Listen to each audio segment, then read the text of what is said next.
So, Emanuela, very pleased to have you here talking to Global South World. Thank you for your time. It's a pleasure for me. Yeah, so you are an absolute expert in many of the regions where, let's say, the world is a difficult place at the moment. And your last job, I think, was working as a EU's representative to the Sahel. So, can you tell us a little bit about what you think the EU is doing right and wrong in that region at the moment? Thank you for this synthesis. Right and wrong, it's a good way of putting it, because, of course, on the side of the right things that the European Union is doing, you find the fact that the European Union is still the main partner of each country of the Sahel. And this means that, of course, all the efforts that have been done over the years have produced some good results. Nevertheless, unfortunately, probably the methodology and the way the partnership has been built have created a lot of disagreements on the part of our partners in the Sahel. And this, of course, has had an effect on our relationships, and in particular has created a way by which the European Union has found itself in a difficult position, being considered still very much related to the former colonialist country France, and also being considered as a partner that imposes rather than discusses the way forward. So, to make it very short, what I have experienced, of course, not being completely free in my diplomatic action and political action, being the special representative of the European Union, I have experienced the fact that representing 27 member states of the European Union with a strong influence by one single country, I was not completely able to pass messages of openness. And therefore, I have come to the conclusion and to the realization, which is a portrait of the reality, that on one hand, you have the European Union as a good partner, still willing to remain engaged, and this is due to my strong effort, because I insisted with the European Union that we should absolutely remain engaged, and most of the Africans say, and also some Europeans, that this is my legacy. On the other hand, while the European Union remains engaged, it's not capable of really interacting with the countries of the Sahel. And therefore, you have the multilateral level, which is the European Union, that is virtually, let's say, still, while instead, at bilateral level, the 27 member states of the European Union decide on their own. So there is a bit of, let's say, anarchy, in a sense, and this is good for some countries like Germany, which is a giant in the region and invests an immense amount of money, but it's not good for the European Union because we don't see the coherence and the harmony that the European Union should guarantee. Do you think there's a risk that, by nature of politics, the European Union and European countries can be seen as very judgmental by people in the developing world, and particularly the countries that you know best? Is that a challenge, and is that kind of inevitable that that every country has their own view of how the world should be run, and that they try and influence other countries to follow that, or is that something which is something that we should be trying to move away from? Well, regarding the European Union, certainly there is a huge effort to find an harmonic, choir-like view of reality and of international global politics in general and global affairs. There is an effort, a very strong effort, but as you know, there are differences within the European Union, which are due to geographical proximity or not, which are due to history of each member state or many other elements. Regarding the Sahel, for a long time, one of my mantras in my political action was that, surprisingly, the Sahel was of interest for all countries of the European Union, including Estonia, which is very, very far, or the Czech Republic, which is on the other side, to the east. So you might be surprised by the fact that everybody wanted to be, let's say, somehow involved in the Sahel. Things were probably due to the fact that Russia is present in the region, and especially since 2022, the situation has changed dramatically because of the action, especially the warfare-like action of Russia in the Sahel that has increased the interest of Nordic countries and Eastern countries. Nevertheless, what remains is that despite this very strong effort, in the end, the European Union, because of the fear of intervening strongly with a new approach, overcoming some mentalities of the past, such as remainders of colonialism and other aspects, is not able really to be particularly capable of having an impact. So the impactful capability of the European Union depends on all these factors, I think. And just following up from that, I mean, it feels from the picture that you're painting that this can sometimes be a bit of these countries can sometimes be relegated to the roles of kind of pawns in a larger geopolitical game, because you're saying, well, if European countries are mainly interested in these countries because of what Russia's doing there, that sort of relegates, let's say, the sovereignty and the relevance of these countries to a sort of third party, if you like. Is that a risk? Is that something that's happening now? Is that something that's inevitable? I would say that, as I mentioned earlier, in reality, you find that the European Union, because of the fact that it's composed of 27 and the fact that it has to take into account every single perspective, finds it difficult, to be always present or to respond to the needs of the region in a coherent way. And this is why we have been accused as European Union of being not respecting or disrespectful towards the sovereignty of each country. While instead, if you look at the 27 at bilateral level, meaning the relationship that every country has with the countries of the Sahel, there are many countries that are absolutely working without problems with the countries of the Sahel, despite the fact that they insist, of course, on the return to constitutionality and, of course, to overcome the problem of the military juntas in power. But as I mentioned, Germany, Italy, Spain, or others are still very active. Italy, for instance, I am Italian, I can tell you, has been working in Burkina Faso for decades. The Organization of Civil Society of Italy have been working there really since 50 years. And this means that there is a continuity, and also, of course, the relations are difficult at the moment because of the military junta and the need to return to constitutional order, but are still ongoing. The same with Niger. In Niger, Italy is still keeping its contingent. It's a small contingent, but it has been working very well. I know because I was Deputy Minister of Foreign Affairs when I was following this particular file, and I can tell you that Italy decided to keep it. The same with Spain, that is continuing to invest, and the same with, as I mentioned, Germany, but others that are insisting on the need to remain absolutely engaged. So you see, there is this distance between the multilateral level and the bilateral level. So we have to find a way by which we find an harmony, and we demonstrate to the countries of the Sahel, especially the Central Sahel, the three countries that have formed this new alliance, that we are not trying to overcome their sovereignty. We are proposing a partnership because it is convenient for everybody. And I always said to the European Union, we have to act on principles, but let's act also on interests, because it is our interest to be engaged in the region. You've mentioned quite a few European countries by name. You haven't mentioned one. I wonder whether that's because that country doesn't figure among the kind of examples of where you're saying is kind of cooperative and pragmatic thinking in these relationships. Is that fair? I think you are referring to France. And of course, I think that we cannot talk about the Sahel without mentioning France, because France is a very important actor in the region.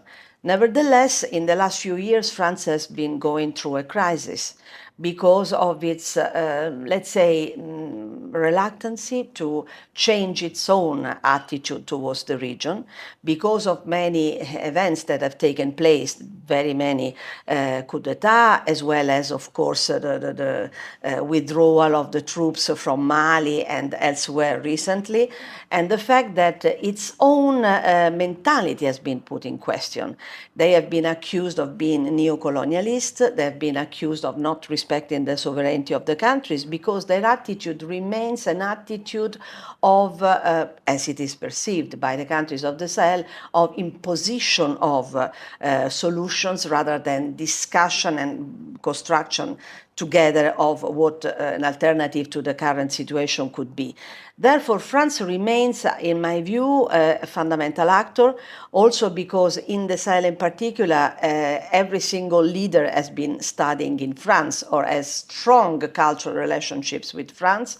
The same works for the rest of Africa. You know that France-Afrique is now put in question, but it is part of a much stronger movement that is present all over Africa, in which there is a sort of resistance against what they call white aid, because it is perceived as something imposed in a way that doesn't really reflect the aspirations of the populations or the way they would like to build their own destiny.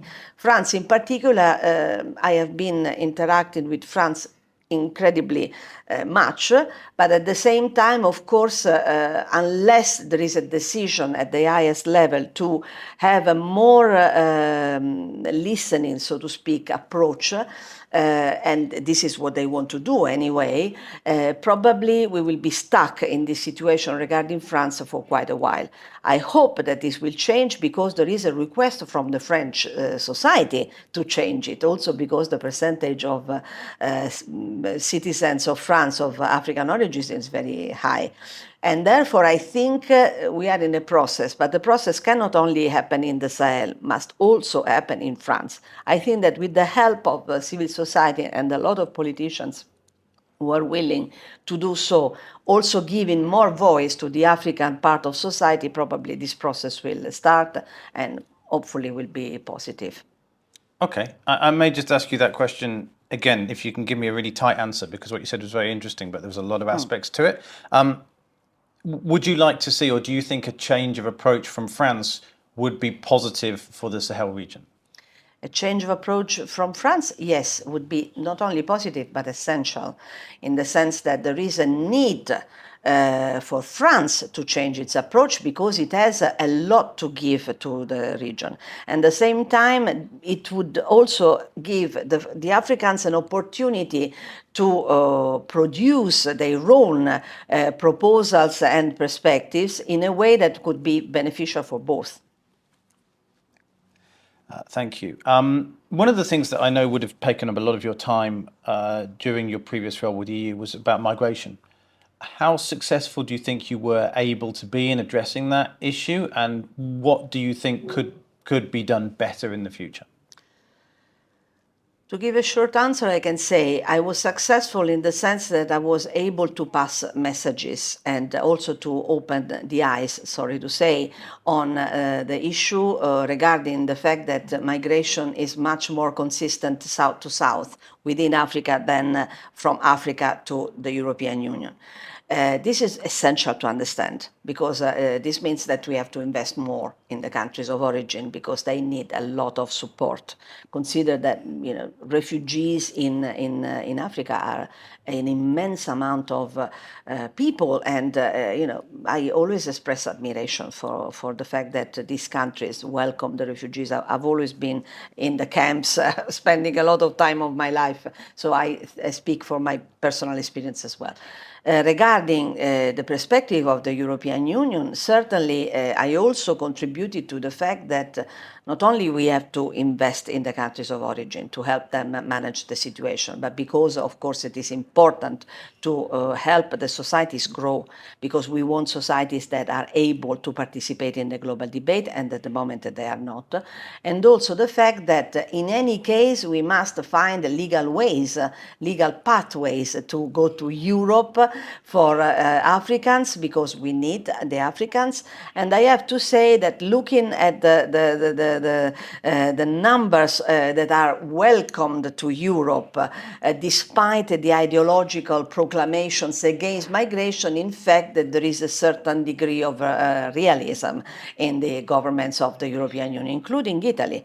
Because, for instance, the government of Meloni, they have approved an act for welcoming migrants, which is based on a number which is the highest even from the times in which we had a left-wing government. So it means that one thing is ideology, one thing is realism. So in terms of my action, I can say that I was able to pass the messages. But when you pass messages and make an analysis and, let's say, propose an alternative based on many single points, such as be prepared for the future, anticipate the phenomena, and all the rest, between what you say, between the fact that it is reported and hoping that it would sediment, this, it's a very difficult process. So it's an equation that doesn't really go as it should every time.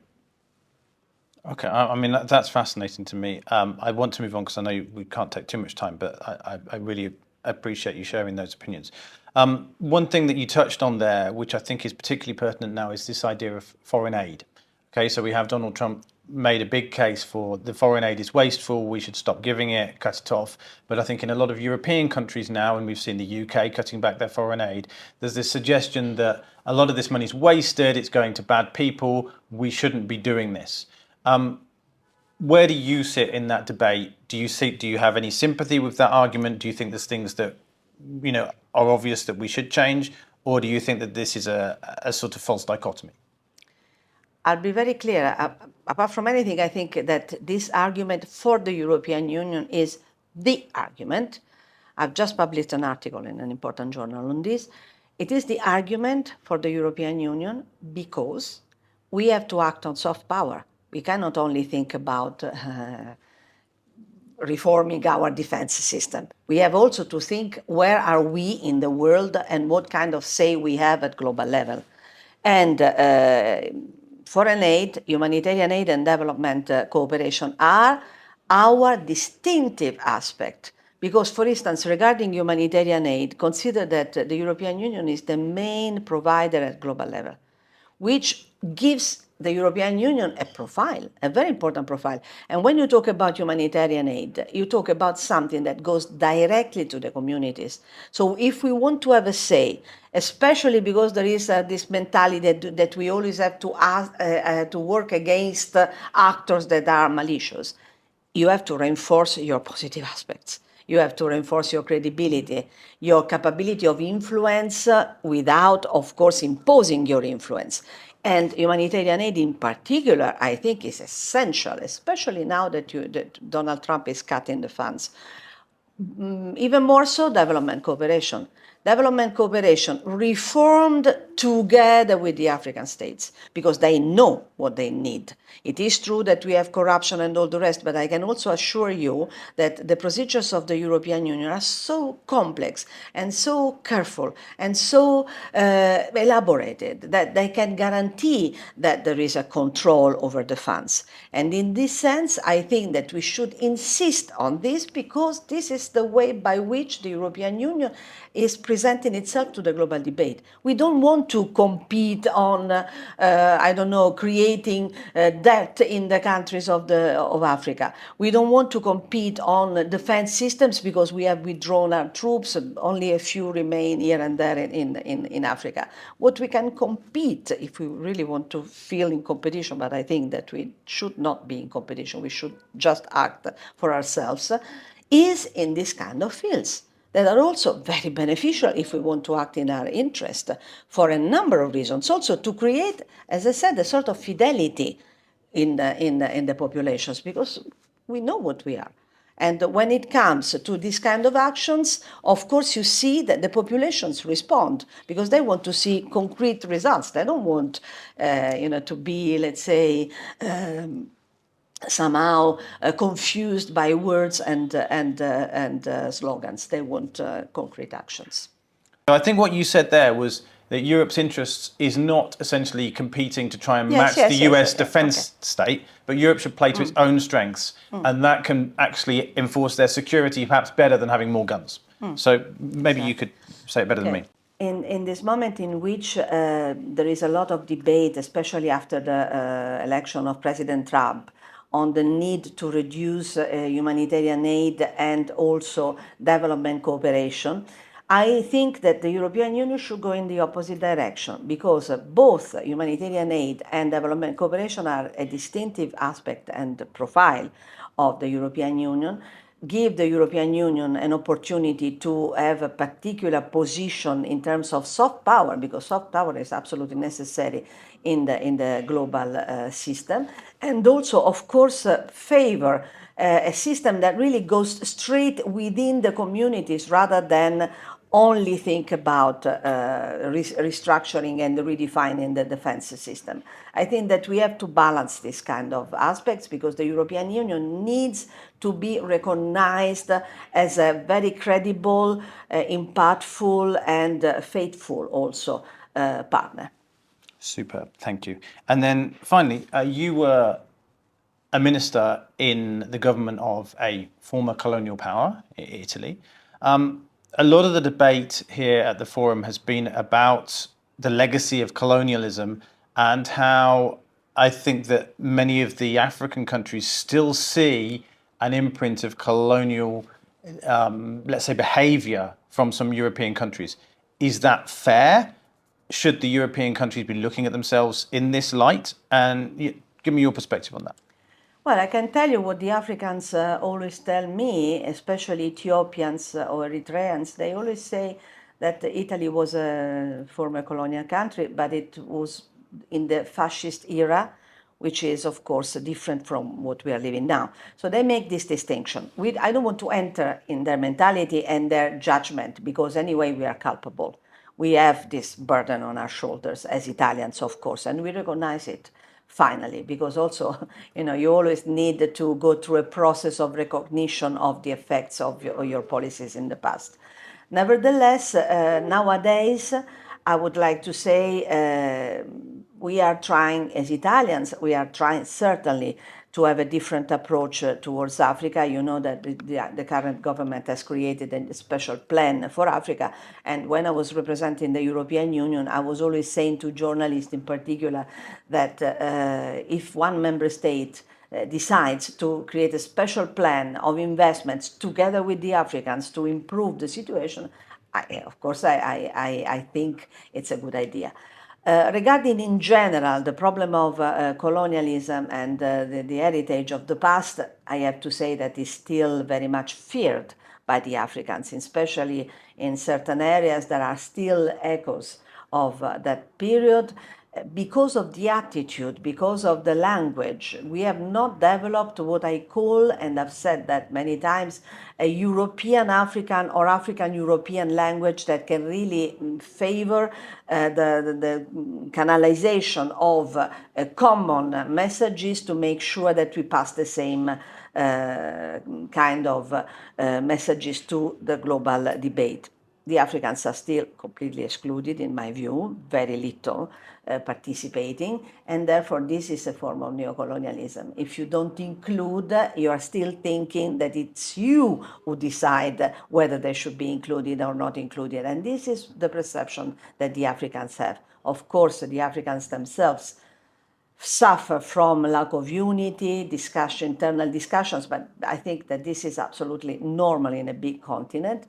What we need is for us to be more respectful, to understand the internal dynamics, because we look, as I always say, from a distance at things. We don't go into the things, and therefore we risk to continue to be stigmatized as colonialists. I think this is the time in which we can act. The only problem is that we must involve the Africans more, especially the leaders in our decision-making processes, which is still not the case, and also work more on the new generations, because they are very much asking for an acceleration of history, and from our part, I think we are stuck completely. And I have to be critical because I want the best, and I have two children. who are in their 20s, and I think that together they have to work with Africa to create a better future. Sounds a bit rhetoric, but there is never too much rhetoric when you talk about serious problems like the problems of Africa. Beautiful. Emanuela, thank you so much for talking to us. Really appreciate it. Thank you very much.